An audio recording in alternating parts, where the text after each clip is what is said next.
Você está ouvindo Database Cast, o podcast brasileiro que fala sobre banco de dados.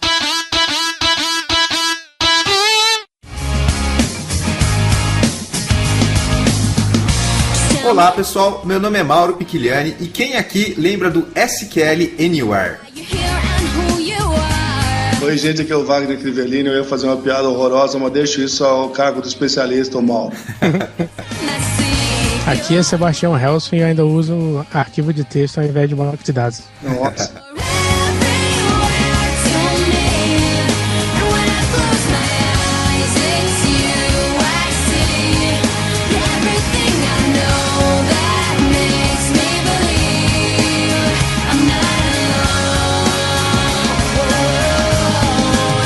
No episódio do Database Cast, nós vamos falar sobre bancos de dados voltados para a plataforma mobile. Wagner, você sabe que a gente está vivendo na era do mobile. Você já imaginou todos aqueles seus bancos de dados com os quais você já trabalhou cabendo no seu bolso? Esse é um negócio legal pra caramba. Segundo estimativas aí, daqui a pouco vai ter mais aparelho mobile em circulação do que gente no planeta. Então, ter um banco de dados que a gente quiser dentro desses negócios vai ser um bicho. Sem contar que isso não é uma associação que muita gente faz. Geralmente o profissional de banco de dados está muito longe do pessoal de mobile. Vamos tentar explorar essa interseção aqui nesse programa. Apresentar para os nossos ouvintes o nosso convidado desse episódio, que é o Sebastião Helson, vulgo Helson, que trabalha bastante com a área mobile e também tem um podcast. Pois é, rapaz, tem o tribo do CI, o CI é de Circuito Integrado, e a gente tá aí já há 5 anos e só com 16 episódios. Tá meio parado. Tá de leve a moderada essa parada aí, né? Ô Wagner, espero que a gente não fique com essa pausa de leve a moderada por aqui. A gente tá no velho hiato criativo, 2 anos. Desculpa padrão, é que nem o construtor padrão de uma classe. Desculpa padrão no podcast é hiato criativo. Hiato criativo. Bom, vamos lá falar sobre banco de dados e mobile. O que tem de interseção nessas áreas, o que é interessante a gente destacar logo após a leitura de e-mails, comentários e tweets.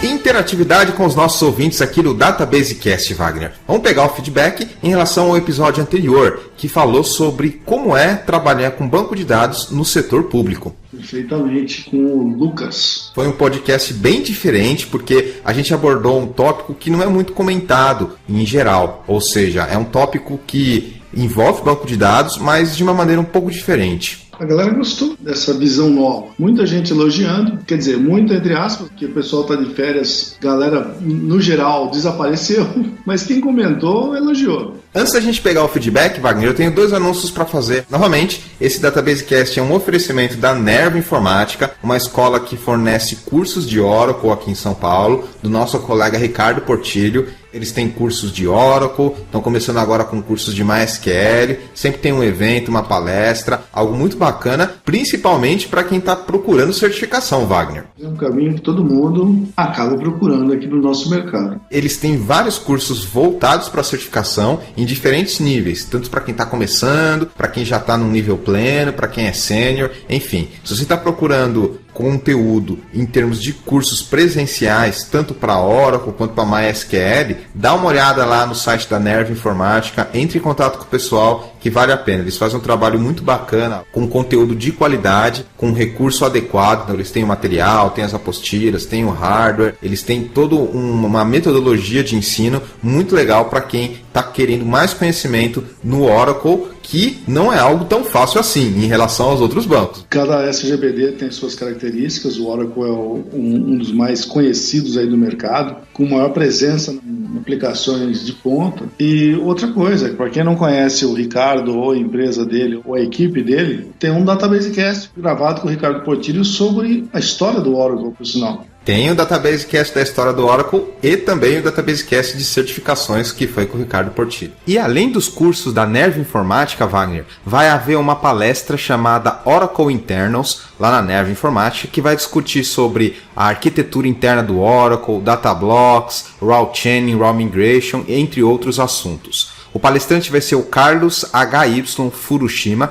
que é um Oracle Ace, ou seja, um profissional bem gabaritado e que conhece bastante sobre a tecnologia do Oracle. Quem tiver interessado nessa palestra, dá uma olhada no link que vai ter aqui no post do DatabaseCast, com mais informações sobre valor, quando vai ser e os tópicos que vão ser discutidos nessa conversa sobre Oracle Internals lá na Nerve Informática. Então, fica essa recomendação para os nossos ouvintes. Deem uma olhada no site da Nerve Informática para quem quiser mais informações sobre os cursos presenciais de Oracle e MySQL. Outro aviso aqui, nesse programa, Wagner, a gente está falando sobre os bancos de dados no mobile. E, aproveitando esse gancho, vamos fazer aqui o anúncio de uma conferência do eMasters chamada Android Dev Conference 2015, patrocinada pelo eMasters. Esse evento vai ser em 29 de agosto de 2015, aqui em São Paulo, no Hotel Renaissance, e para todos os ouvintes do DatabaseCast tem um cupom de desconto especial. Então, tem mais informações aqui no link, no post do DatabaseCast, para aproveitar esse desconto e conseguir um valor diferenciado para a entrada desse evento. O Android Dev Conference 2015 do eMasters,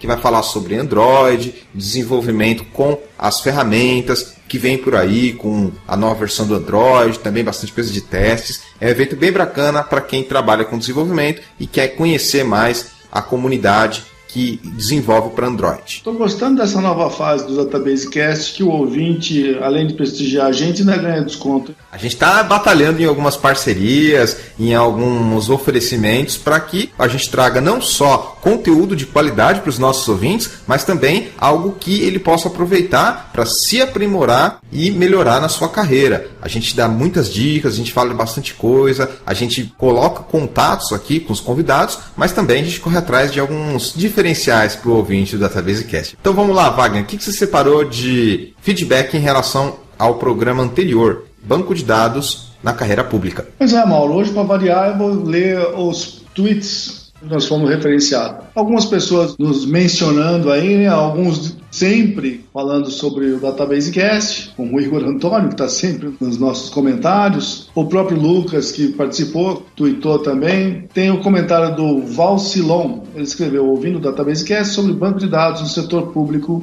com Picliani, Crivellini, Beneladen. Mandou o link aqui também. Depois tivemos também do Logan Merazzi. Parabéns ao DatabaseCast pelo excelente programa sobre BD em órgão público. Não pretendo prestar concurso, mas deu para ter uma boa ideia. Era essa a nossa intenção. É verdade, Wagner. A gente teve esse objetivo no programa de mostrar que não é tão diferente assim a vida de quem trabalha no setor público. Pelo menos na parte técnica, é muito parecida com quem está trabalhando numa empresa ou mesmo quem está estudando os bancos de dados. Teve também aqui do Sanderson de Lima, dica de podcast muito bom sobre banco de dados, e aí ele mandou o nosso link. E teve também reclamação. O Elton de Freitas mandou aqui, DatabaseCast, está muito ruim o sistema de comentários do eMasters. Esqueceram da simplicidade. É triste, esse pessoal está trabalhando para isso. Você também fez um post, Wagner, reclamando dos comentários, e recebemos também um e-mail do William Rochadel falando dos comentários. Enfim, realmente está tendo alguns problemas aí no eMasters. Eu fui lá, conversei com o pessoal, eles estão tentando resolver, dando uma prioridade para isso. Vamos esperar a normalização do sistema nos próximos programas. E sobre e-mails, o que nós temos aí, mano?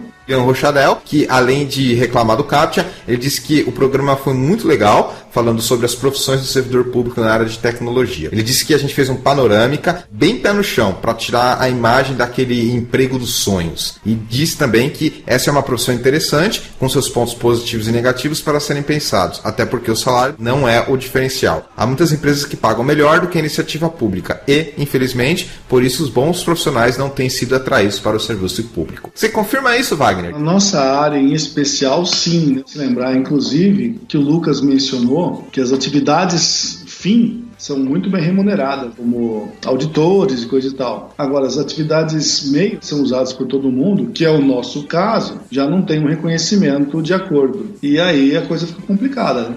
A gente não deu um enfoque muito grande nessa questão da remuneração no programa, mas isso foi proposital. E também a gente não falou de algumas coisas diferentes. Por exemplo, quem é servidor público tem, por exemplo, uma assistência médica diferenciada, talvez uma regra de aposentadoria também diferenciada. Enfim, Tem alguns outros detalhes mais, digamos assim, administrativos que a gente não entrou no mérito quando a gente falou, para quem realmente está querendo se interessar, tem que dar uma olhada nesses aspectos. Inclusive, pelo que me recordo, meu irmão, que é funcionário público, tem que pagar assistência médica por fora. Ele tem a particular. Isso também varia de repartição para repartição, dependendo do cargo. Exatamente. Com isso, a gente finaliza o feedback em relação ao programa anterior. Lembrando que nesse programa a gente fala sobre banco de dados no mobile, um assunto que eu já queria gravar faz tempo, porque é algo que está muito em evidência atualmente, e que você, novamente, não manja muito, Wagner. Até é um papo que eu estou mais próximo e gostaria de aprender, mas não conheço nada. Aproveitei para fazer algumas perguntas do nosso entrevistado, já fui atrás de alguma coisa para começar a mexer, mas o que me falta é um celular de backup para eu poder testar minhas coisas sem destruir o meu smartphone de verdade, né? Não sei se você sabe, mas há um tempo atrás, o Obama, presidente dos Estados Unidos, disse que todo mundo que deve ter um celular não deve pensar apenas em utilizá-lo, mas sim em desenvolver para ele. Olha que bacana, um incentivo como esse para todo mundo começar a desenvolver uma aplicação, independente da plataforma mobile que a pessoa escolher. Nem conhecia essa frase aí dele, mas eu concordo plenamente. Então fiquem aí com esse episódio da Basecast, onde a gente falou um pouco sobre mobile e banco de dados. Aparentemente dois mundos completamente diferentes, mas que tem muita intersecção entre eles, principalmente se a gente analisar o contexto histórico, como a gente discutiu nesse programa.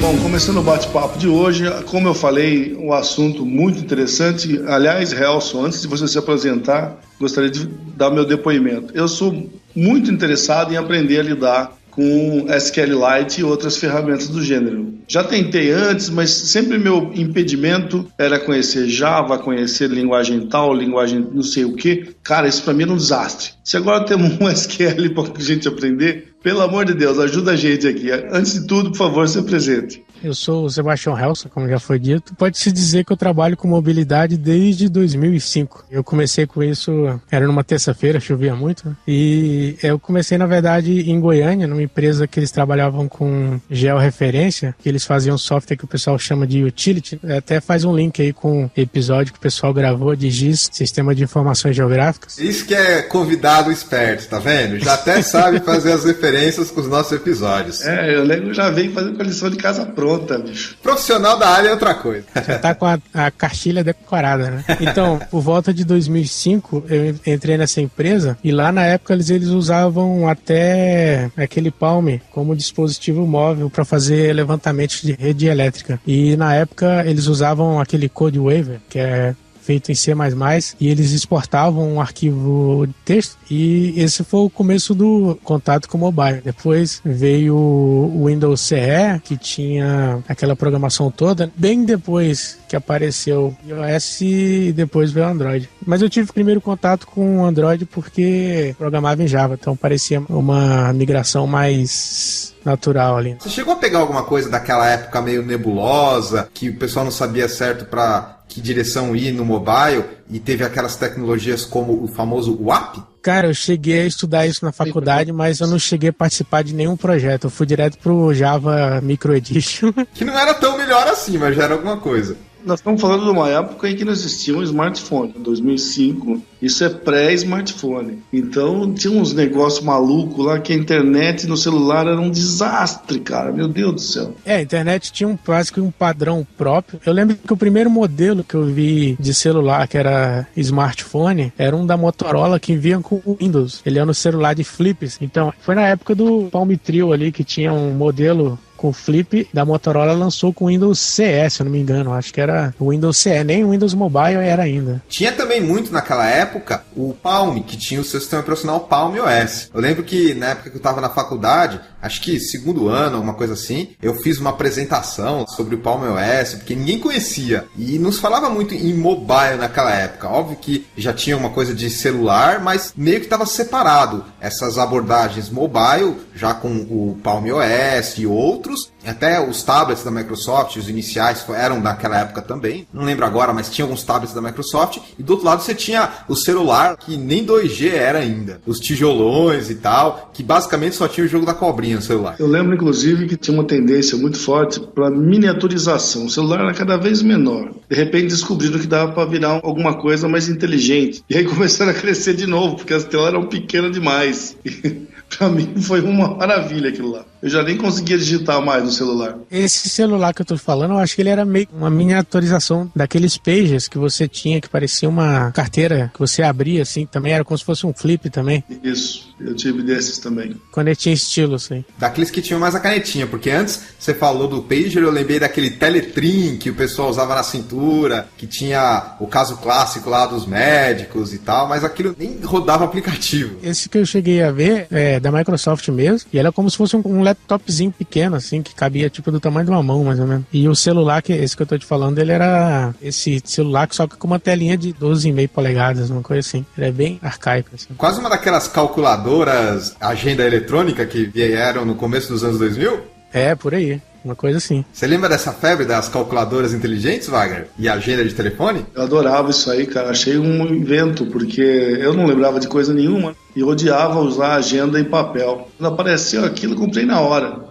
Quando aquilo entrou para dentro do meu celular, então, meu Deus do céu, foi revolucionário. Bom, a gente está falando aí, então, em meados dos anos 2000. Mas antes disso, é importante destacar que sempre houve essa vontade de colocar o banco de dados junto com essa área mobile. Justamente por causa daquilo que o Wagner falou. Como você vai estar com o dispositivo sempre com você, andando para um lado para o outro, faz muito sentido você ter um banco de dados ali. Nem que seja uma coisa extremamente limitada, ou seja, poucos dados, mas com algo que já vai te evitar andar com aquele famoso caderno debaixo do braço. Caderno, agenda, tudo junto, some e um aparelhinho só. Nossa, não é maravilhoso? Naquela época, não se falava muito ainda em termos de banco de dados dentro desses dispositivos móveis, era muito mais voltado ao arquivo. Mesmo as calculadoras, que era aquela mistura de calculadora com agenda pessoal, e se a gente for pro lado da engenharia, a gente tinha as famosas calculadoras HPs, que são usadas até hoje para fazer aqueles cálculos de engenheiro mesmo, ou o pessoal que trabalha com matemática. Tudo era muito focado a arquivo. Tinha um armazenamento ali, mas meio que não dá nem para chamar de banco de dados. Eu acho que você tinha padrão de arquivo, como se fosse um layout padrão que você seguia, mas banco de dados mesmo só veio bem depois, né? Além disso, de ser muito orientado ao arquivo, tinha também o fato que não era uma coisa de propósito geral. Ou seja, você tinha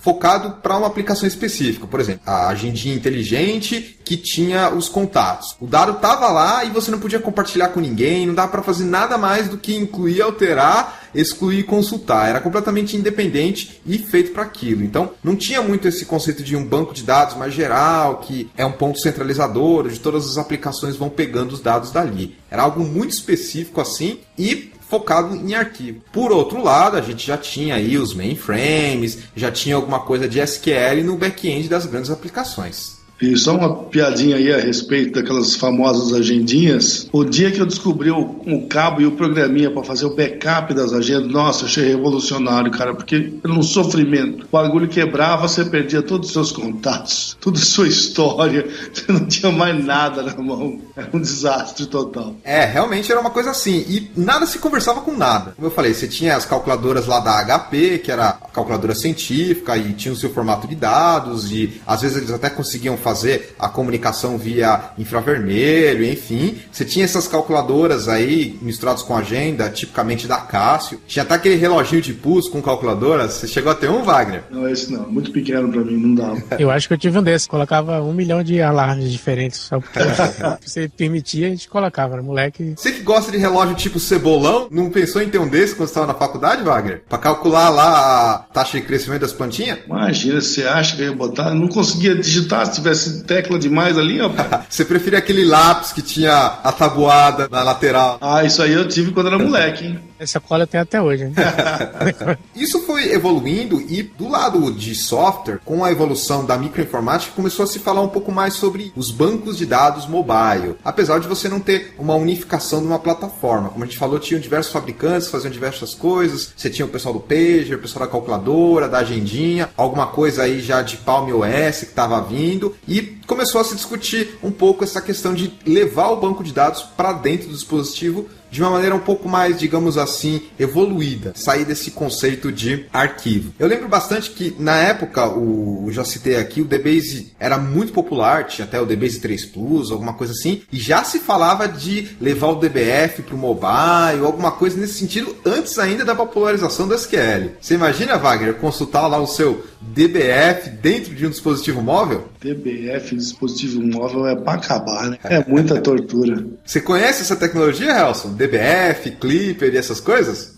Vou ter que dizer assim, não sei se com muito orgulho ou não. Ah, bom, mas... eu também não. Um pouco de vergonha na sua carreira? Então, o velho reindexar DBF, Novel Netware, mas assim, eu tive mais contato mesmo porque tem um padrão de shapefile da Esri, que é ESRI. Shape, você só tem as geometrias e as informações adicionais sobre essa geometria, eles colocam em um DBF. Então, isso mesmo sendo uma tecnologia considerada já obsoleta, a gente usou por bastante tempo por ser um padrão adotado pela Esri, no caso de aplicações geográficas. Em outro contexto, eu não trabalhei com DBF, não. Nessa época, uma coisa que eu lembro bem é que estava começando a discutir isso, e a principal motivação, o principal caso de sucesso, a principal aplicação que se falava era levar o dispositivo em campo. Naquela época você não tinha essa conexão sem fio que a gente tem hoje. Então o mobile que você tinha era muito para você pegar ele, usar numa coleta de dados, por exemplo, ou numa venda, ou num formulário eletrônico, armazenar tudo ali e depois sincronizar com a base principal, e tipicamente via cabo. Ou seja, falava-se muito isso, principalmente para automação da força de vendas. Você lembra disso, Wagner? Vamos colocar os vendedores agora com um Palm ou com alguma coisa, porque aí eles coletam os dados, aí depois eles sincronizam quando chegar na empresa. Eu trabalhava com empresas da área farmacêutica na época e todo mundo estava interessado em ter. Acontece que nunca a gente via isso funcionando. E eu acabei me desligando desse mercado na época em que realmente a tecnologia estava virando coisa séria. Mas, putz, era um desastre, cara. Nunca vi o bagulho funcionar direito.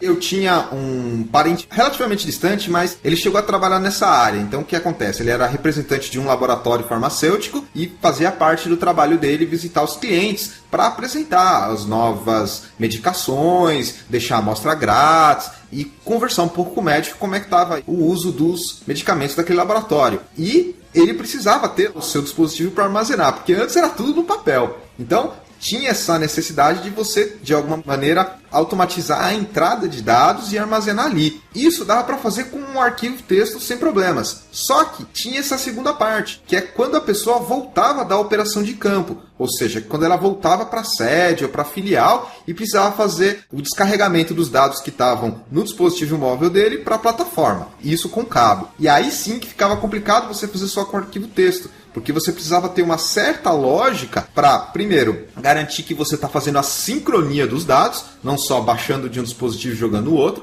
garantir a sincronia e, às vezes, pegar algo da matriz e colocar no dispositivo móvel, tipicamente tabela de preço atualizada. Esse era muito o cenário que se falava em mobilidade e banco de dados no princípio dos anos 2000 e por aí. Era triste mesmo. O negócio era complicado, demorado, nossa. E não se falava muito nas possibilidades que se tinha na época, como se tem hoje, que são milhares de aplicações para qualquer coisa. Tipicamente, esse dispositivo que eu falei, ele podia ser um Palm ou alguma coisa nesse sentido, mas ele só servia para entrada de dados. Ele até podia fazer um processamento, mas ele não tinha conectividade sem fio, ele não tinha os sensores que você tem hoje, ele não tinha muita memória, e ele era bem limitado, mas foi um começo. E tudo tem que começar meio que de forma simplificada.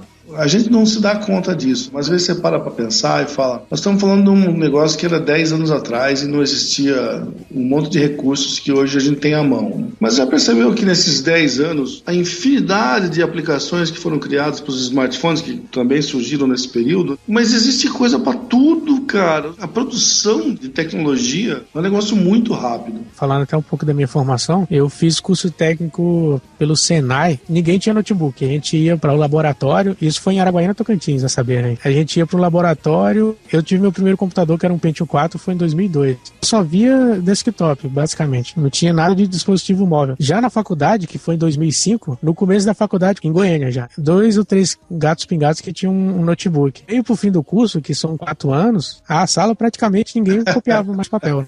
Era todo mundo com um notebook, quem não levava nada também podia passar o arquivo pela internet, por e-mail mesmo. Foi um período relativamente curto que você teve um salto gigante, assim, de mobilidade, né? Você saiu de quase nada para quase 100% móvel. A gente hoje em dia fala mobilidade focando em smartphone ou tablet e até os wearables, mas naquela época a mobilidade era basicamente o notebook, e lembrando que você não tinha Wi-Fi, então era a mobilidade de você chegar lá e plugar num cabo para acessar a rede ou na tomada, enfim, para ter energia, e também alguma coisa desses dispositivos que eu falei, eletrônica, uma coisa de Palm, alguns tablets rudimentares, tinha o iPad, se eu não me engano, que era da HP também. Enfim, tinha algumas soluções, mas era tudo muito limitado justamente pelo fato de você não ter o acesso à rede. Eles meio que trabalhavam no modo isolado e aí depois você tinha que fazer a sincronia. Conforme foi evoluindo essas tecnologias e também a gente teve a evolução da conectividade do ponto de vista das redes Ethernet, padronizou-se o TCP, começou a se falar um pouco de internet em si, teve um período onde os dispositivos móveis não acompanharam, ou seja, primeiro a gente teve internet no desktop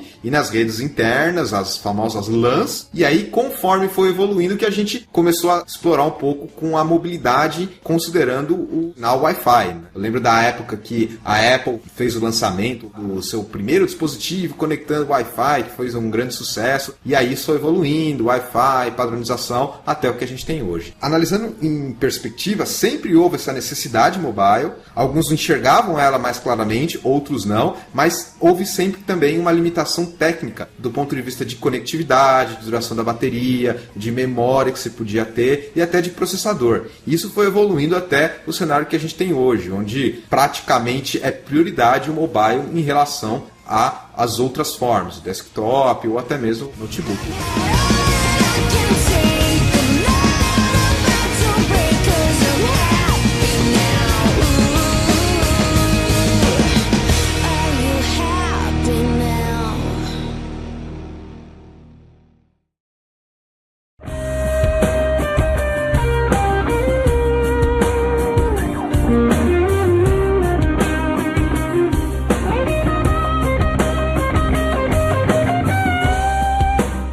Já falou um pouco sobre o histórico, as necessidades e a motivação para os bancos de dados mobile. Vamos falar um pouco sobre as tecnologias específicas. Falando um pouco ainda sobre a parte histórica, eu queria destacar que na época que o SQL como linguagem e como produto começou a se popularizar, já começaram a vir uma série de produtos. Talvez o mais famoso entre eles naquela época, SQL Anywhere. O SQL Anywhere foi um dos primeiros produtos a ter essa alcunha de banco de dados completamente mobile. O SQL Anywhere era um produto da Sybase, que foi comprado pela SAP, mas o objetivo era justamente ser um SQL portátil. E ele é precursor do SQLite, que é o banco de dados portátil mais comum atualmente. Ele se popularizou porque ele vinha com essa abordagem de ser o primeiro SQL para mobile, ou seja, para aqueles dispositivos com Windows CE, alguma coisa de Palm OS,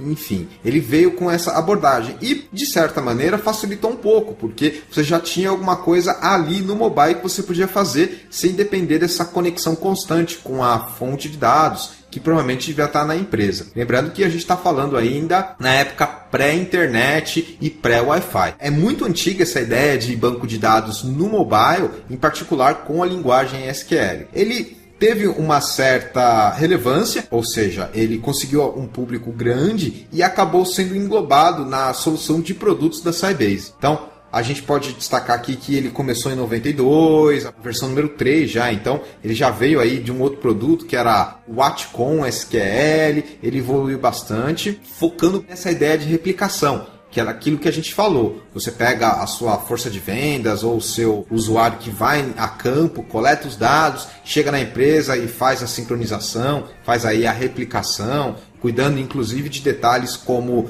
resolução de conflitos, que acontece se mais de um vendedor pegou o dado do mesmo cliente, enfim, já tinha um certo cuidado nesse aspecto. Ele também tinha um detalhe muito interessante, que era um cache muito bom, eu lembro na época que se falava bastante disso, e era uma daquelas soluções que era muito focada para um contexto específico, que era esse que eu falei, de basicamente armazenar os cadastros. A gente não está falando aqui numa situação onde o usuário, o mobile, o seu dispositivo fazendo um select, não é isso. A gente está falando de um armazenamento um pouco mais aprimorado para que, na hora que ele vai fazer a sincronia com a base, ele consiga ter alguns dados de uma maneira mais adequada. E aí, esse SQL Anywhere evoluiu bastante e meio que ficou de lado quando as tecnologias começaram a ir para um outro rumo. Como a gente falou, o mobile começou a se misturar com a parte de telefonia, porque até então estava separado. Até então ter um dispositivo Palm ou ter um dispositivo mobile não significava estar na rede de telefonia. Mas aí começou a misturar essas coisas. Você lembra bem, Wagner, quando começou a misturar essa parte de telefonia com mobile para você pelo menos fazer uma ligação e conseguir ter uma agenda do seu celular? Foi uma transição engraçada, que tinha uns negócios meio Frankenstein no meio do caminho e a gente não se adaptava mesmo. Eu, certeza que não conheci a maior parte desses monstrengos, mas alguns caíram na mão da gente. Eu me atrasei um pouco para chegar no smartphone definitivo, primeiro acho que eu comprei em 2009, e quando eu peguei ele na mão, fiquei encantado com o bagulho. Só para destacar que o SQL Anywhere não existe mais agora, como a SAP comprou a Sybase, ela englobou isso e trouxe aí nas suas soluções de nuvem, as suas soluções mobile, enfim. Mas ele teve um certo destaque porque foi a primeira, digamos assim, tentativa com sucesso de sair um pouco desse armazenamento em arquivo para as aplicações móveis, considerando ainda o contexto que ele tinha. Ele tinha um SQL muito limitado e o forte dele era justamente nessa replicação, na fazer a sincronia, o famoso poder trabalhar desconectado. Eu lembro que isso era algo que não se discutia muito nos mecanismos de conexão, porque você tinha o ODBC, alguma coisa com OLE, e aí quando começou a evoluir isso, começou a se falar em OLEDB, e o Java já com JDBC, e tinha alguma coisa de recurso para trabalhar desconectado, que é uma certa dor de cabeça. Né? Gasta X tempo desenvolvendo sistemas e 50X integrando com outras coisas. Quando você está desenvolvendo um sistema, você meio que assume que você vai ter a conexão com o banco de dados sempre ali que você precisar. E isso era padrão, porque a gente vinha do modelo no mainframe e alguma coisa já no micro que garantia isso. A rede não era 100%, era mais ou menos, mas tinha lá a conexão. Agora, quando você falava em dispositivos móveis, com SQL Anywhere e outros similares, você tinha esse problema, você não tinha garantia de conexão. Por isso que você tinha um monte de recursos que você tinha que fazer para o que acontece se sua conexão cai, sua aplicação vai continuar rodando, você vai trabalhar offline, online, como funciona a sincronização. E aí, nessa época, já se falava em XML, e aí tinha toda uma parte de a gente usa o XML para fazer o esquema, sincroniza e tal. Enfim, era uma preocupação muito difícil naquela época, que você não tinha essa garantia de trabalhar com um ambiente 100% conectado, que é o comum quando você trabalha com banco de dados. Eu lembro que nessas versões do .NET do Java, eles focaram bastante nisso. Agora o nosso mecanismo de conexão pode trabalhar desconectado e tal, para uns ambientes mobile. Enfim, era uma coisa que estava evoluindo, estava se discutindo bastante isso. Se eu não me engano, a especificação para o seu ponto de venda tinha que funcionar desconectado. Um dos problemas para você já ter era você resolver essa parte de, se cair tudo, você conseguir emitir nota fiscal. Né? É verdade. Só que é mais focado para TV, mais para ponto de venda que, convenhamos, não é tão mobile assim. É mais um quiosque, um caixa de supermercado. Tinha essas restrições. Isso. A gente também pode destacar que essas soluções iniciais sabiam lidar com uma certa latência na conexão, como eu falei, você não tinha nem garantia de conexão e quando ela tinha, você não tinha garantia que ela era uma conexão boa, porque a tecnologia estava evoluindo ainda. Antes de ter Wi-Fi, teve um monte de coisa que foi testada, que foi estudada e nesses casos você tinha esses problemas de às vezes não ter a garantia da conexão, às vezes não ter uma latência boa e às vezes conecta ou desconecta, enfim. Conforme isso foi evoluindo, a gente chegou nos padrões do Wi-Fi e a coisa começou a melhorar. Mas no princípio, as soluções elas atendiam esses problemas, elas resolviam esses problemas com tecnologias para lidar com desconexão e trabalhar offline, depois trabalhar online e sincronia e mais um monte de coisa. Eu lembro bem na época do lançamento das versões do .NET e também do Java que eles colocavam isso como um ponto de vendas. Olha, agora o nosso mecanismo de conexão, diferentemente do ADBC, permite trabalhar conectado. Aí isso daí é feito, depois ele sincroniza, você gera os inserts que precisam ser gerados, updates, enfim. Tinha muito essa característica nessa época. Lembro que nessa época ainda tinha muitas redes, né? Tipo, se um ponto da rede cair, toda a sua rede deixa de funcionar. Embora já tinha um modelo que a gente chamava modelo estrela, era comum você, pelo menos na minha cidade, você tinha muitos sistemas legais que ainda usavam uma rede anel, né? Então, se um ponto da rede não estivesse funcionando, nada na rede mais funcionava, né? A rede também não estava bem resolvida esses problemas. Você tinha Fantastic, o Novell com seu NetWare, você não tinha o padrão Ethernet, às vezes era par trançado, enfim. Tinha uma série de coisas aí de rede que também não estavam 100%. Isso rede cabeada. No meu curso eu cheguei a aprender a limpar cabo coaxial. Cabo coaxial, que é tradicional da rede Novell. Também tive essa oportunidade e não sinto falta não. Eu também não, é uma época que eu não sinto nenhuma saudade. Não. Você guardou o alicatinho ou não? Eu tenho, mas é... Seguindo aqui na parte de software, eu citei o SQL Anywhere, que foi uma, digamos assim, abordagem que fez bastante sucesso, mas houveram outros depois. Eu destaco aqui o DB2 Everyplace. Você ouviu falar desse cara, Wagner? Eu não sei de que época que é exatamente o Everyplace, mas se eu não me engano... Ele tinha o nome DB2, mas o que estava por trás dele era uma ferramenta que a IBM comprou de um terceiro, que eu não sei o nome, chamado SolidDB, 2 palavras. Mas enfim, era uma outra abordagem que tinha aí do pessoal do DB2, que ainda não tinha sido comprado, mas que também estava apostando nessa parte de mobile, considerando banco de dados mobile. Até porque comprou a tal empresa do SolidDB para ampliar o market share aí nessa área. Estava investido também. E talvez o mais famoso deles, o SQL Server Compact, que foi uma versão para o Windows CE, que foi um sistema operacional para mobile, a aposta da Microsoft. Lembrando que a gente está falando mobile na época pré-smartphone. A gente usava, em 2005, a gente ainda usava SQL Compact e versão do 2000 também da SQL. A gente demorou um pouco para até chegar ao 2008, né? A solução era 2000. O foco dele era para o Windows CE, que era para os dispositivos da Microsoft, lá o tablet. Ele tinha alguma coisa que era os dispositivos da Compaq, menorzinho, se não me engano era o iPad, alguma coisa assim, que tinha um Windows CE e também tinha um SQL Server Compact. Só para finalizar então, a gente teve uma alternativa da Oracle também, chamada Oracle Database Lite, tentando pegar a carona nessa tentativa das empresas de ter alguma coisa mobile. E ainda era muito esporádico, porque primeiro, você não tinha uma padronização de mercado, cada um tinha um sistema operacional diferente, ainda se experimentava bastante, você não tinha rede Wi-Fi, ainda era um mobile separado da rede de telefonia celular. Falando em padrões, por volta de 2005, a gente tinha essa parte de levantamento de rede elétrica, o pessoal usava um Palm com Compact Edition, eles iam para o campo, no campo você tinha equipes que eram remotas, que pegavam esse dado que foi pego no campo, tratava localmente, esses dados eram tratados dentro de um banco de dados Oracle. Quando ele terminava de fazer essa validação, digamos assim, desses dados, eles exportavam para um MDB, e esse MDB ia para a base, como se fosse a base central, que você fazia todos os controles de qualidade, e colocava de novo dentro de uma base Oracle gigante. Então você tinha todo esse trâmite de dados aí, e de formatos de bancos de dados diferentes aí para trabalhar. Você citou aí Oracle, aí depois você falou MDB, que é Access, suponho Isso. eu, e aí depois Oracle de novo. Oracle de novo, ainda tinha arquivos de texto que você pegava do GPS lá para fazer correção de coisas aí. Você tem todo esse trâmite até chegar no resultado final. Você estava envolvido nessa solução em que aspecto, Helson? Lá a gente trabalhava com AutoCAD em cima de VBA. E um dos projetos que a gente fez foi tirar a parte do AutoCAD, para você não precisar que o cliente tenha que pagar uma licença do AutoCAD, e a gente fez o que o AutoCAD fazia em VB6, né? E a gente fazia essa conversão de dados, e pegar direto da porta serial, pegar esses arquivos, conseguir ler e colocar na base de dados central. Trabalhei tanto na parte de desenvolver essa ferramenta que, digamos assim, substituía o AutoCAD, como também de pegar esses dados para juntar na base central, né? Você pegava ou o Compact Edition mesmo, direto, e do Compact Edition você pegava, sei lá, gerava um MDB com todas as críticas que eles chamavam de críticas, e para conseguir jogar essa base na base central. Você tinha todo esse trabalho até chegar no resultado final.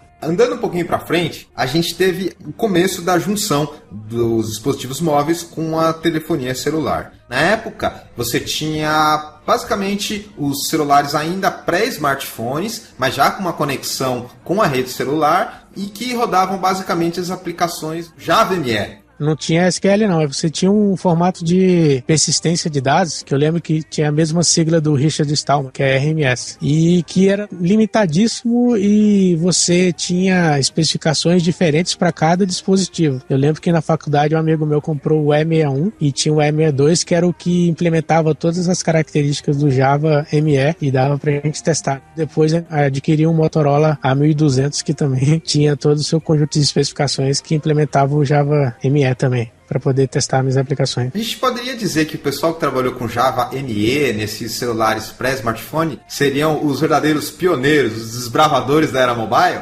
Seriam os pioneiros realmente ali. Na era pré... que ainda era máquina virtual sobre sistema que não dava nem para dizer que era sistema operacional direito. Era praticamente o firmware do fabricante que tinha o básico ali. Isso. E era complicado, chato. Você não tinha App Store, você tinha que divulgar isso. Era um jeito muito esquisito. Um modelo de negócio ainda muito embrionário de vender a aplicação e comprar e desenvolver também. Isso realmente era muito diferente do que a gente tem hoje. Mas foi o princípio. A gente citou a sigla WAP, mas o WAP era mais para desenvolver um certo tipo de aplicação, acho que não pode nem chamar de aplicação, um certo tipo de página web dinâmica, e não tem muito a ver com os bancos de dados, que ele só ia lá lendo arquivo mesmo. E aí, depois dessa época, evoluiu-se para os primeiros smartphones. Podemos destacar os da Apple, foram os primeiros a serem lançados, ali com o iPhone. E uma das coisas interessantes é que nessa época, a Apple, quando ela lançou a primeira versão do iPhone,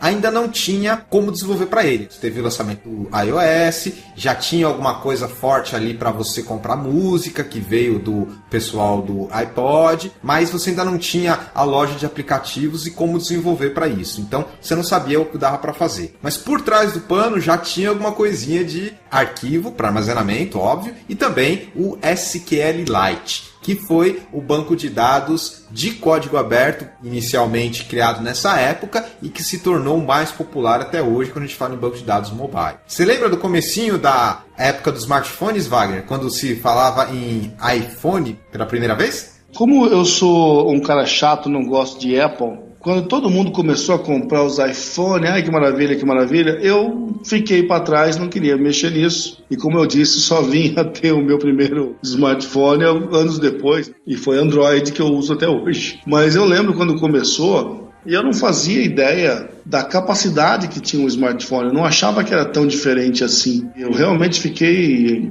maravilhado quando comecei a trabalhar com o meu Android. O pessoal reclama de Android hoje que é de segmentação. Imagina na época do Java ME, que além da especificação do Java ME, você tinha uns aparelhos que poderiam implementar com restrições diferentes, um de cada um. Além do Java ME, você ainda tinha a restrição do aparelho, né? Ah, sim. Você não tinha documentação, você não tinha suporte do fabricante para a sua aplicação, não tinha um modelo de distribuição. Realmente era muito difícil desenvolver para Java ME naquela época. Fazendo um comentário já sobre o que o Wagner falou, hoje em dia é que nem um Arduino. O que você consegue fazer com o smartphone? Qualquer coisa. O que você consegue fazer com um Arduino? Qualquer coisa. Mas que coisa? Então, o smartphone na época a gente tinha a ferramenta, mas não dava pra saber o que fazer. A gente tinha que criar. No começo dos smartphones, você tinha a Apple praticamente inovando aí, e ele já vinha com umas coisas muito bacanas. Além de ter integração com a rede celular, ou seja, era um telefone, já tinha alguma coisa de loja, então tinha algumas aplicações que já vinham com ele, já tinha o acelerômetro, já tinha a interface gráfica diferente, já tinha o multitouch, que realmente foi inovador na época,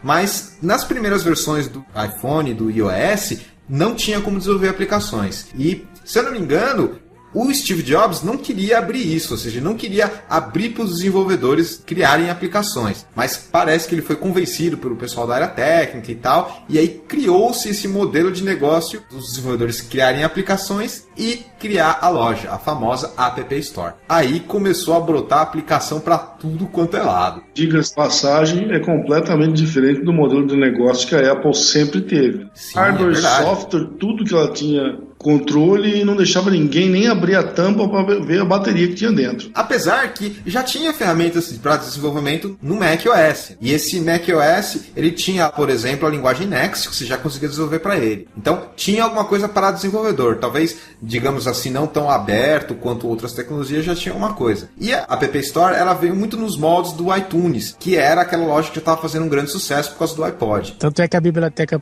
padrão chama Cocoa, aí a biblioteca para o iPhone se chama Cocoa Touch, que era a linguagem, os Objective-C, já é uma criação da época da Next mesmo, né, da Apple. Aproveitou muita coisa da Next, que foi a linguagem de programação que o Steve Jobs criou com outras pessoas quando ele estava na empresa dele, que era a Next, quando ele saiu da Apple. E aí ele voltou e trouxe alguma série de coisas. Avançando um pouco, logo nas primeiras versões do kit de desenvolvimento da Apple, que veio primeiro, já tinha alguma coisa ali de SQLite. Mas é importante destacar que a Apple sempre focou nisso, ou seja, em armazenamento temporário no smartphone, e aí, se você quiser fazer alguma coisa em termos de sincronia, é outro papo. Ou seja, ela não quis entrar nesse detalhe, nesse tipo de sincronia, de trabalhar offline, trabalhar desconectado, quando a gente fala em termos de dado, como o que a gente tinha antes, que era o SQL Server Compact, o DB2 Everyplace, o SQL Anywhere. Então, ela meio que deixou tudo isso de lado e falou, ó, tem aqui o armazenamento local e trabalhem com o armazenamento local e acabou. E se você quiser, você pode ir para a internet, né? Porque antes falava de nuvem. Então, ela tinha muito isso, de fazer um processamento local ali, armazenar os dados e a partir daí jogar. Na época, o pessoal reclamou bastante que não tinha como você conectar uma aplicação iOS com um banco de dados remoto. Você não tinha o DBC, você não tinha maneira de fazer essa conexão. O que eles recomendavam mesmo era armazena local e aí depois você sincroniza lá com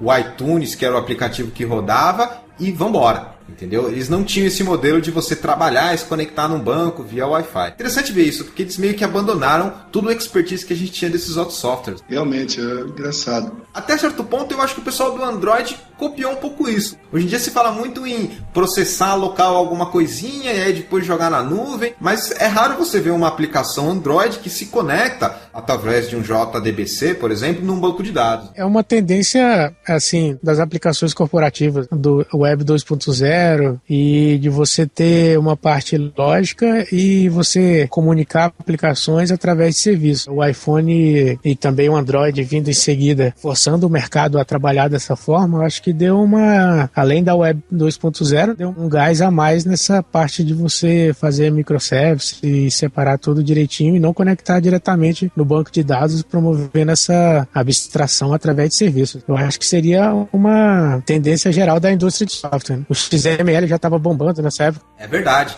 O XML já está bem consolidado. É engraçado de se ver que se falava muito em replicação antes, trabalho desconectado, conectado, e aí sincronia e tal. E agora parece que você, do ponto de vista de banco de dados, trabalha sempre desconectado, sempre offline. Quando você precisa de alguma coisa, você acessa um serviço, ou vai pela web, ou uma API. Enfim, é muito diferente do que havia sido feito antes. O problema latente, desde de muito tempo, o problema latente é o link, né? Antes você não tinha uma rede que era era precária, agora você tem uma rede móvel que era precária. O XML, por carregar um overhead muito grande, e ele ainda estava muito vivo em coisas como o XMPP, acabou surgindo para resolver esse problema de overhead, foi o próprio JSON, que trafega menos dados na rede e tem uma anotação até, digamos, rica. Eu lembro que na época que tava as primeiras versões do iPhone, e aí depois veio as primeiras versões do Android, já se falava bastante em web services. Você lembra dessa febre dos web services, Wagner? Olha, eu até lembro, não participei diretamente porque eu já não era mais programador nessa época. Mas a galera queria botar web service em tudo, pra tudo, e não sabiam nem diferença ainda das coisas. O nego falava isso sem ter muita noção de onde isso ia chegar. Era até engraçado, mas era um buzzword, assim, fortíssimo na época. Pois é, e essa ideia de web services meio que acabou matando um pouco essa questão de replicação, de trabalhar offline, trabalhar desconectado e usar todos aqueles recursos do mecanismo de conexão para fazer sincronia, gerar o SQL do que é diferente, enfim. Então, essa ideia de componentização via web services e futuramente a evolução com os serviços da web e os microserviços que o Helson falou, meio que deixou para trás tudo aquilo que a gente tinha antes e evoluiu para o que a gente tem hoje, que é cada vez mais o processamento local ali e algum tipo de sincronia de dados passando por um serviço ou por uma aplicação e não diretamente entre as bases de dados. É outra coisa que eu não tenho, talvez não muito orgulho de ter trabalhado até pouco tempo e não tenho nenhuma saudade, é o famigerado SOAP. Sim, Simple Object Access Protocol. Não tinha nada de simples, né? Nada. Até 3 anos atrás eu posso dizer que eu trabalhei com SOAP e front-end usando Flex e um móvel consumindo SOAP também com Windows CE, com .NET. Né? Essa é uma tecnologia que também, digamos assim, teve o seu momento e meio que está em declínio ou praticamente não se fala mais hoje. Não precisa se acanhar, Helson. Todo mundo tem uma tecnologia que já trabalhou que sente um pouco de vergonha. Não, uma coisa que eu não tenho vergonha nenhuma é meu VB6, hein? Agora, se a gente for dar uma olhada no ambiente atual que a gente tem, com as novas versões do iOS, novas versões do Android, praticamente se consolidou o SQLite, que é um banco de dados de código gratuito, escrito em C, e muito pequeno, ou seja, dá para você colocar ele em um arquivo .c, acho que dá 10K, uma coisa assim, que tem uma série de limitações, mas tem um SQL muito bom, ou seja, você manda um select com várias cláusulas, insert, update, com algumas limitações. Óbvio que o uso do SQLite é no contexto dentro do mobile, para você armazenar os seus dados e não ter que ficar usando arquivos proprietários ou o plist lá do iOS ou até os próprios formatos que o Android tem. Um dos problemas é você ter passado todo aquele tempo aprendendo SQL, entendendo joins, left joins, right joins, e de repente você já via, por exemplo, persistências de dados no Java que você praticamente não escrevia SQL. Então o pessoal que gostava de escrever um SQL na mão, tipo eu, ficava um pouco resoluto e você não precisava mais escrever nada em SQL. Acho que o SQLite deu uma sobrevida para quem sabia mexer com SQL e poderia aproveitar esse skill, toda essa bagagem aprendida lá atrás, para continuar usando isso nas tecnologias atuais. E você citou aí a questão da persistência, isso é uma coisa que sempre teve e sempre vai ter nas aplicações. Independente do tipo de aplicação, você vai ter um arquivo que você vai persistir, seja em XML ou em binário, formato proprietário, sempre vai ter. Só que aí é persistência. E quando a gente fala em SQLite, já tem, além da persistência, uma organização melhor, tem uma modelagem lá nas tabelas, tem algum tipo de processamento que você faz, tem também opções de indexação. Então, é meio complicado você comparar a persistência com o SQL, em particular com o SQLite, porque um te dá basicamente só armazenamento e o outro te dá armazenamento em mais coisas. A possibilidade de você trabalhar com dados já armazenados. Isso que eu falei, trabalhar com os dados com uma linguagem que é o SQL, também organizar o dado de forma melhor em tabelas, ter opções de otimização como índices e outros recursos que você não tem se você trabalhar só com uma persistência, seja qualquer tipo de persistência que você está trabalhando. Então, é meio complicado fazer essa comparação, mas sempre vai ter esses dois formatos, esses dois casos. Por exemplo, você pega um jogo aí tipo Candy Crush. Provavelmente ele tem a sua persistência de dados no formato dele, ele nem deve usar o SQLite. Mas tudo bem, isso não tem problema. Agora, tem as vantagens e desvantagens de trabalhar dessa maneira. Exatamente. Queria comentar mais algumas coisas sobre o SQLite e destacar que talvez muita gente não saiba, mas ele é o banco de dados SQL mais usado no mundo, o SQLite. Por quê? Porque ele está dentro de um monte de coisa. No seu browser que você deve estar usando, seja ele um Chrome, um Safari, um Firefox, tem ali uma versão do SQLite interna, porque ele é de código aberto. E, por causa disso, muita gente adapta. E ele é curtinho, como eu falei, só um arquivo em C, então muita gente aproveita ele em vários locais. Obviamente, como ele está em cada browser, e como ele está em cada celular, ou cada tablet, ou cada Android, ou cada sistema operacional iOS, não tem como você competir com os outros bancos de dados. Ele, de longe, é o mais utilizado produto que tem o SQL no nome. Já, mas aí também é complicado concorrer, né? É verdade. Cada smartphone é uma instalação. É meio complicado você falar de instalação, porque o SQLite ele trabalha com o conceito de arquivo. Ou seja, ele é um código-fonte e tem um arquivo. Então, meio que não tem uma instalação, ele está embutido já. Mas, realmente, não tem como comparar em relação a outros produtos. Talvez, em termos de quantidade de dados, o SQL ganhe. Mas em termos de, digamos assim, instâncias e dispositivos com base instalada, com certeza o SQLite é o produto que tem SQL no nome mais disseminado em todos os dispositivos. Então, Mauro, como você falou, o próprio Chrome, que usa o WebKit, ele usa um SQLite lá para implementar as especificações de persistência local, como local storage, session storage, de aplicações web. Quando você faz aplicações híbridas, você tem, a não ser que você instale plugins específicos para trabalhar diretamente com SQL, você usa as especificações do HTML5 para fazer persistência local ali dos dados. Então, você, direto ou diretamente, você acaba usando o SQLite de alguma forma. Então faz sentido que ele está quase que onipresente nas tecnologias de hoje. Está em todo canto mesmo, pelo fato que eu falei. Ele é um arquivo C com 10K e que está tudo implementado ali. É muito bacana ver esse tipo de coisa, uma tecnologia aberta e de código livre, então o pessoal acaba colocando para tudo quanto é lugar. Se você for dar uma olhada no seu roteador Wi-Fi, provavelmente tem um SQLite rodando. Se for dar uma olhada na sua pulseira que conta passos, deve ter um SQLite rodando lá dentro. Enfim, ele está onipresente mesmo e ele é uma versão muito simples, bem básica, mas que é interessante e que você pode até rodar na sua máquina. Tem várias ferramentas que permitem você usar uma interface tipo de query para ele, basta você escolher lá o arquivo que contém os dados no formato dele e trabalhar teoricamente como se fosse um banco de dados cliente-servidor, porém considerando todas as restrições dele. Até onde eu vi, ele é bem forte ali na parte do select, tem agregação, tem uma série de funções que você pode usar, mas tem algumas limitações, principalmente quando a gente fala em termos de desempenho.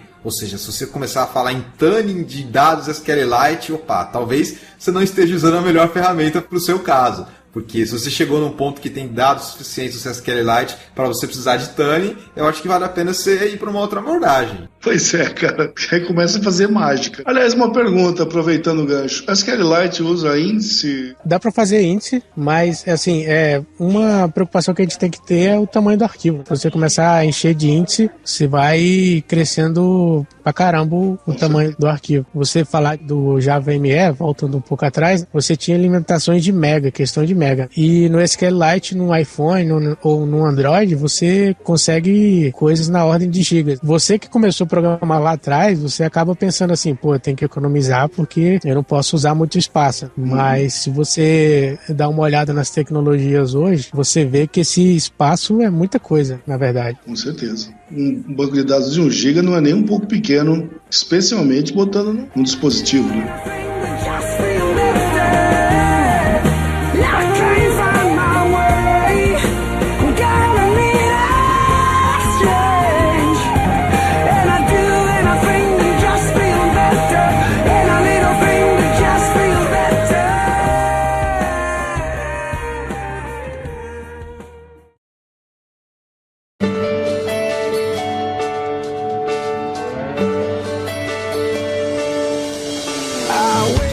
Falou um pouco sobre algumas das tecnologias que evoluíram e focamos bastante no SQLite. Vamos falar um pouco sobre alguns cases aqui de banco mobile. Fazendo o link lá novamente com as aplicações GIS, um projeto legal é o GeoPaparazzi, que ele usa um plugin também para adicionar uma extensão espacial no SQLite, que é o Spatialite. Eu lembro que no case lá dele, ele com meio giga, ele consegue colocar o mapa inteiro da Itália para ele conseguir navegar offline. Como a gente estava falando aí que a gente tem as limitações, mas tipo meio giga de banco de dados, você consegue carregar um país inteiro dentro do seu celular para você conseguir navegar sem a necessidade de link. E até o podcast que eu estava ouvindo sobre esse projeto, que é o Floss Weekly, eu acho que seria legal colocar o link lá no post sobre esse projeto. O cara, ele é italiano e ele consegue armazenar o mapa da Itália inteiro, assim como no Brasil as conexões móveis lá não são estáveis, então é melhor você trabalhar com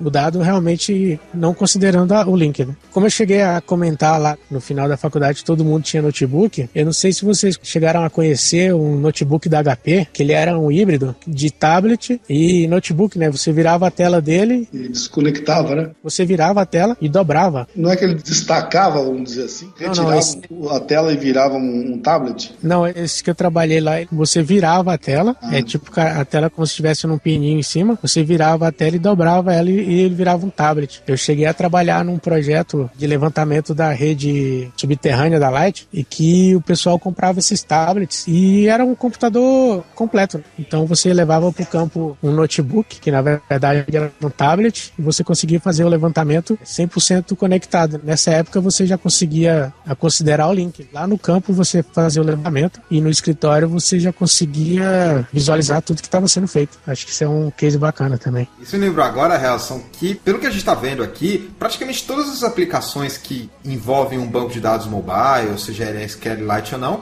tem o back-end. Então, mesmo que tenha um armazenamento ou um processamento local, você vai ter um back-end que, no final das contas, vai acabar sendo com um repositório central dos dados. Sempre você tem a computação distribuída, você tendo vários pontos, digamos, fracos, mas que no final você usa o servidor central para ter backup de tudo isso. Outro case interessante também foi no caso de aplicações híbridas, de uma grande rede de varejo aí que eu trabalhei, que o pessoal usava o SQL para armazenar dados fazendo um cockpit de vendas. Então, a cada meia hora você tinha os dados de vendas e você utilizava o SQLite para armazenar tudo isso. E eram coisas da ordem de 15 mil registros, pelo menos. E ele tinha esse dado, mesmo conectando direto com o servidor, você poderia visualizar esses dados completamente offline também. E aí você tinha um grande uso do seu banco de dados móvel. E no caso, o pessoal começou a fazer em Android, né? E depois o pessoal fez também para iPhone. O SQLite era uma tecnologia comum entre esses dois mundos, né? Para quem gostaria de começar a mexer com SQLite, Helson, o que você recomenda? Que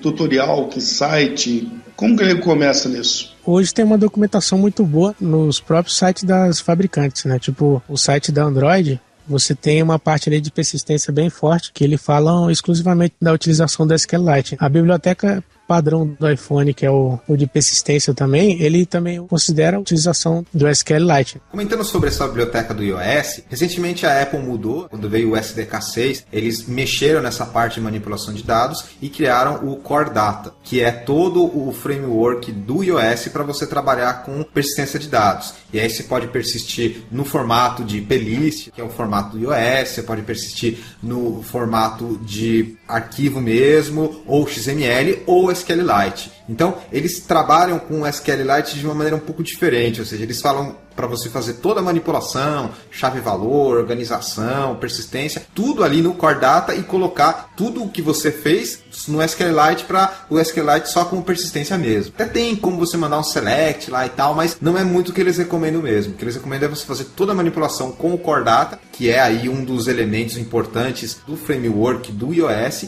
e aí na hora de você terminar de você fazer sua manipulação, aí sim você escolhe se você quer XML, plist, ou o binário interno dele, ou SQLite, ou o seu próprio formato. O plist, no caso, é parecido com o ponto property do Java. Isso, é só um arquivo texto com chave-valor. Mas enfim, Core Data engloba toda a manipulação de dados geral e aí no final você pode escolher onde você quer persistir. A biblioteca abstrai, né? Tudo persistência. E evoluiu bastante em relação às versões anteriores. O Android também evoluiu bastante quanto a isso. Não é tão comum assim você falar em JDBC, por exemplo, no Android, porque o JDBC é a maneira tradicional de você acessar dados no Java. E no Android não é tão comum, apesar que funciona também. Isso. E geralmente o pessoal recomenda biblioteca de persistência de ORM. Então você acaba abstraindo tudo isso. É Java, ou seja, o Android tem uma relação muito forte com o Java, mas nessa parte de gerenciamento de dados se separa um pouco. Não é tão recomendado assim você fazer da mesma maneira com o JDBC como você fazia. Até dá, eu já até fiz um artigo uma vez para o eMasters, tem um link aqui no post, falando sobre as aplicações Android para você mandar uma query para o banco de dados. E aí, obviamente, que eles usam JDBC e tal, mas não é esse o foco, né? Não é por aí o caminho que você deve ir. É com aquilo que a gente falou lá de serviços e tal, mas tem bastante coisa no Android também para trabalhar com essa parte de persistência, de ORM, de como você lidar com isso na aplicação. Essa parte foi bem diferente, é porque tem um foco diferente, né? Então acho que seria interessante trabalhar de forma diferente também, né? Dando uma opinião sobre aquilo que o Wagner perguntou, eu já trabalhei um pouco com SQLite e eu recomendaria primeiro a pessoa ter sólidos conhecimentos de SQL e do SQL mais ANSI, sem aqueles detalhes específicos de cada banco, Wagner, e aí depois conhecer um pouco do ambiente, porque como o SQLite você pode embarcar ele, por exemplo, num GPS, num roteador, ou num sistema que vai controlar a operação de um trem no metrô, por exemplo, é importante saber quais os detalhes específicos, porque como ele tem essa possibilidade de você embedar, ou seja, você embutir, cai um pouco para os famosos sistemas embarcados, ou sistemas de tempo real.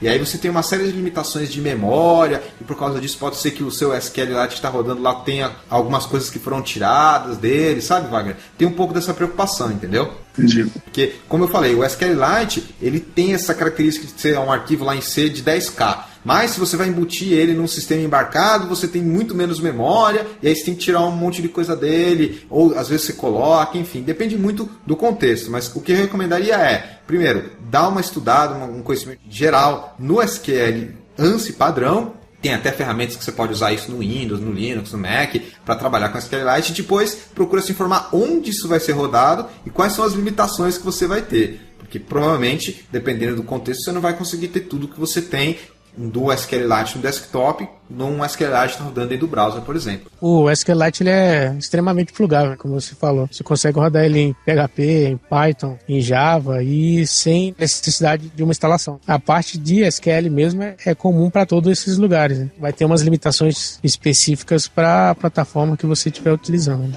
Já está na hora da gente ir para a parte final aqui do nosso programa, Helson. Queria agradecer então a sua participação, Helson, e abrir um espaço para você colocar suas considerações finais quando a gente fala em banco de dados mobile e também indicar os seus contatos. Como eu costumo falar lá no meu podcast, cada item que a gente pontuou aqui dava um podcast diferente, né? Dava um episódio diferente. Acho que a gente falou muita coisa aí que dá para aprofundar no futuro. E sobre os meus contatos, no Twitter eu tô com @Helson, que seria... No Facebook eu tô como Sebastião Helson também, se você procurar só vai ter eu lá. E em todas as outras redes sociais aí. E o podcast também, que é o Tribo do CI. Tem um site lá que tem artigos técnicos. A gente divide as nossas experiências aí, que é um pouco mais voltado para desenvolvimento. 2 desenvolvedores, tem mais uma pessoa que é de design, um lugar que a gente centraliza nossas experiências. E eu queria agradecer o Wagner e o Mauro pela participação no podcast. A gente que agradece aqui por você ter vindo gravar com a gente. Wagner, suas considerações finais em relação a esse episódio onde a gente falou sobre banco de dados no mobile. Como eu falei desde o começo da conversa, é um assunto que me interessa muito, pretendo clicar nesses links, pretendo acompanhar esses links que estão na nossa página. Não sei se profissionalmente vou acabar trabalhando com isso. Hoje em dia, mais para meu conhecimento pessoal. Mas é um assunto muito interessante, tem um futuro muito grande, a gente precisa estar um pouco mais familiarizado com esse tipo de coisa. E eu acho que é um assunto que merece um investimento do meu tempo nisso. Bom, deixa eu colocar minhas considerações finais. Foi bastante interessante a conversa, um programa que a gente já queria fazer há bastante tempo, porque o mobile hoje é realidade. Se fala cada vez mais no mobile primeiro, em termos de aplicações web, em audiência, em público, em base instalada. E, obviamente, o banco de dados não vai ficar por trás. Mas a gente nunca pode deixar de lembrar